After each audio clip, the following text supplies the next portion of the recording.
starts with a tiny tick bite and can grow into a serious, even deadly illness. Lyme disease cases are skyrocketing in Maryland, especially at this time of year.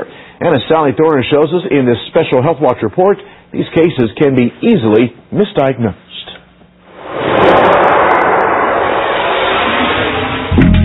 Pictures and memories. That's all that's left for Peter Thomas's widow and 2 children after his life is cut short by an illness few think can be fatal, Lyme disease. Well, it's a great marriage. We have a void in our life. There's no doubt. Peter traveled the world making movies and commercials, but it was after a job in Maryland his life changed forever. First he developed an oval rash, later the symptoms.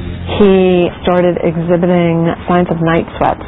About a year later, slurred speech, almost as if he'd had a stroke. And it took several months for me to get up the nerve to finally say, something is going on. Peter was experiencing symptoms of late-stage Lyme disease, although he initially tested negative for the illness.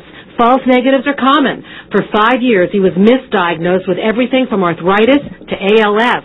He firmly believed that he had a very severe case of Lyme, and ultimately his body was weak starting the medicine, and it made him weaker, and he never could regain his strength. The second test came back positive. He died within a few months. Peter's story is a warning to others.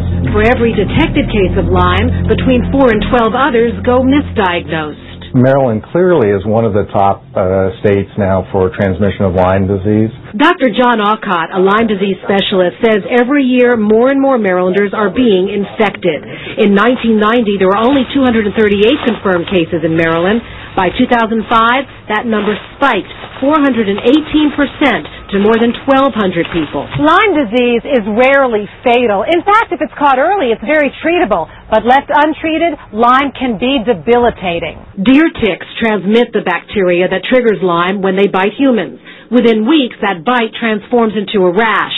For many, this rash has a clear bullseye. But for others, including Peter, that's not the case. Symptoms include fever, muscle pains, respiratory infections, and possibly paralysis.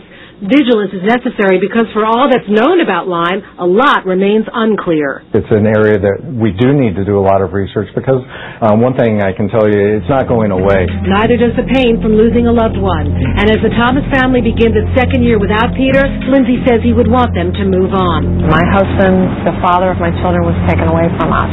But life presents you very difficult hurdles. So you figure out a way to get over them and move on. Sally Thorner, WJZ Eyewitness News. And you can learn more by logging on to WJZ.com. Health Watch reporter Kelly Lynn has tips for protecting yourself and a web extra. Plus, you can watch extra video and access links on Lyme disease. All of that on WJZ.com.